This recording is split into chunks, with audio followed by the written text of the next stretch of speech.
श्री स्वामी समर्थ तुम्हा सर्वांचं माझ्या चॅनलमध्ये मनापासून स्वागत आहे। तर बघा, येत्या 10 एप्रिलला श्री स्वामी समर्थ महाराजांचा प्रगट दिन आहे। हे सर्वांनाच माहिती आहे।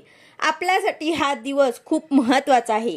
या दिवशी आणि या 21 दिवसांच्या काळामध्ये आपण जे काही सेवा करत असतो ती सेवा खूप म्हणजे खूप फलदायी ठरत असते।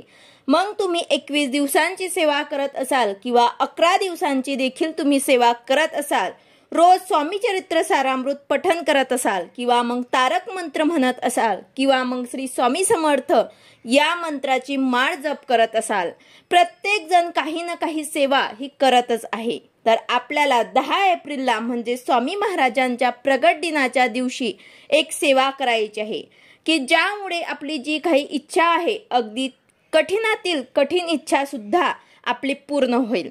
तर आपण ही सेवा हा उपाय काय करणार आहे तो कोणालाही आपल्याला सांगायचं नाही, कारण बरेच वेळा सगळ्यांना आपण सांगत असतो की मी ही सेवा करणार आहे, मी असं करणार आहे।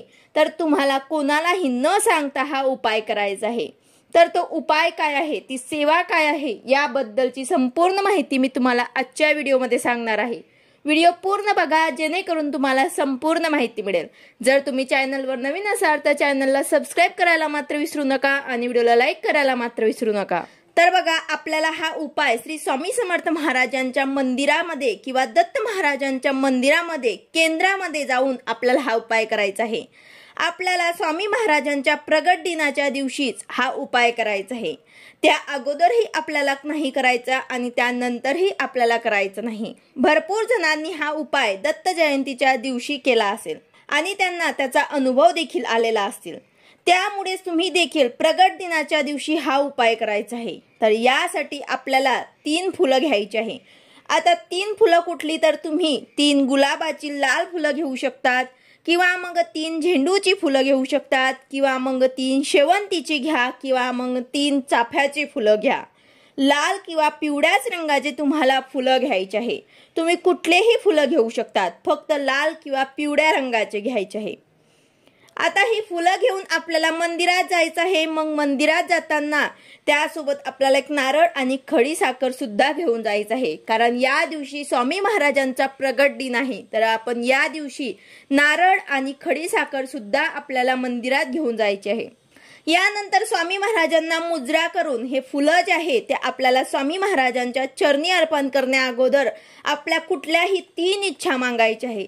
तुमच्या कोणत्याही कठीणातील कठीण इच्छा असो, नोकरी संबंधित असो, संतान प्राप्तीसाठी असो किंवा मुलांबद्दल असो किंवा मग काही तुमची आर्थिक अडचण असेल, कर्जबाजारी झाला असेल, अशी कुठली इच्छा स्वामी महाराजांकडे तुम्हाला मागायची आहे।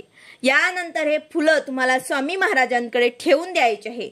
आता या दिवशी भरपूर गर्दी असणार, तर तुम्हाला कासव असते स्वामी महाराजांच्या समोर तिथे ठेवलं तरी सुद्धा चालेल।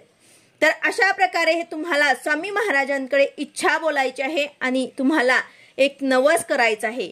नवस कसा करायचा, तर स्वामी महाराजांना माझी इच्छा पूर्ण करा, मी यासाठी सेवा करणार, स्वामी चरित्र सारामृत वाचणार किंवा मग श्री स्वामी समर्थ या मंत्राचा जप करणार किंवा अन्नदान करणार, अशी कुठलीही सेवा तुम्ही करू शकता। जर तुम्ही नवीन सेवेकरी असाल तर तुम्ही नित्य सेवेचा संकल्प घ्या। तर अशा प्रकारे तुम्ही सेवा करण्याचा संकल्प घ्या। मी हे सेवा करणार, स्वामी महाराज माझी इच्छा पूर्ण करा। स्वामी महाराजांना असं बोलून ते फुलं जे आहे हे नवस बोलून तुम्हाला स्वामी महाराजांच्या चरणी ते अर्पण करायचे आहे। अशा प्रकारे तुमची इच्छा पूर्ण व्हावी म्हणून तुम्हाला स्वामी महाराजांना नवस बोलायचं आहे। त्यांना म्हणायचे आहे की माझ्या आयुष्यामध्ये खूप दुःख संकट हे चालू आहे, पण मला काही सुचत नाही, काय करावे आणि काय नाही। एक संकट संपलं की दुसरं संकट हे उभं राहतं। तर अशा वेळेस काही सुचत नाही, कृपया तुम्ही मला मार्ग दाखवा, अशी तुम्हाला स्वामी महाराजांना कडकडीची विनंती करायची आहे। अगदी आतुरतेने स्वामी महाराजांना तुमची इच्छा मागायची आहे। अगदी मन शांतपणे करून इच्छा आणि नवस तुम्हाला बोलायचं आहे।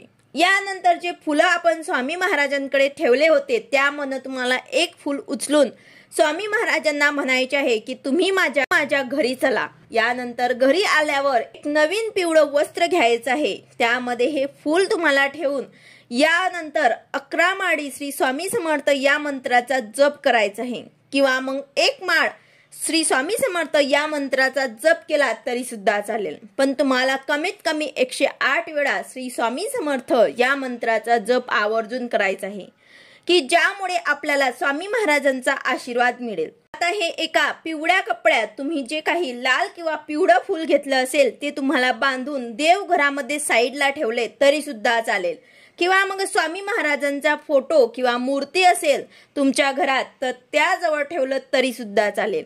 आता हे किती दिवस ठेवायचं, तर जोपर्यंत पुढच्या वर्षी स्वामी महाराजांचा प्रगट दिन येत नाही तोपर्यंत आपल्याला ते फूल तिथेच राहू द्यायचं आहे। तसेच जर तुम्ही गावाला गेलात तरी पण ते फूल तुम्हाला तिथेच राहू द्यायचं आहे। नंतर पुढच्या वर्षी हे फूल जे आहे ते एका तीर्थस्थानी नदीमध्ये आपल्याला प्रवाहित करायचं आहे। वाहत्या पाण्यातच तुम्हाला नदीमध्ये हे फूल जे आहे ते प्रवाहित करायचं आहे। अगदी निर्माल्यात तुम्हाला हे टाकायचं नाही आणि इथे कुठेही सुद्धा तुम्हाला ठेवायचं नाही, वाहत्या पाण्यातच तुम्हाला हे प्रवाहित करायचं आहे। किंवा मग तुम्ही अक्कलकोटला गेले तर तिथे सुद्धा तुम्ही घेऊन जाऊ शकतात, तिथे स्वामी महाराजांच्या मंदिरात तुम्ही हे ठेवू शकतात, किंवा मग तुम्ही तीर्थस्थानावर ते गेलात तिथे तुम्हाला एका नदीमध्ये प्रवाहित करायचं आहे। आता हा उपाय हा नवस कोण कोण करू शकतं, तर हा नवस कोणीही घरातले करू शकतात। मुलांनी केला तरी सुद्धा चालेल किंवा मोठ्यांनी केला तरी सुद्धा चालेल। ज्यांना करायचं असेल, ज्यांची इच्छा असेल, काही अडचण असेल त्यांनी आवर्जून हा असा नवस करायचा आहे, स्वामी महाराजांना विनंती करायची आहे। तर अशा प्रकारे आपल्याला श्री स्वामी समर्थ प्रगट दिनाच्या दिवशी आवर्जून आपल्याला हा उपाय जो आहे, ही सेवा जी आहे ती आवर्जून करायची आहे। व्हिडिओ आवडला असेल तर लाईक करा, शेअर करा, सबस्क्राईब करा। भेटूया अशाच नवीन व्हिडिओ सोबत। श्री स्वामी समर्थ।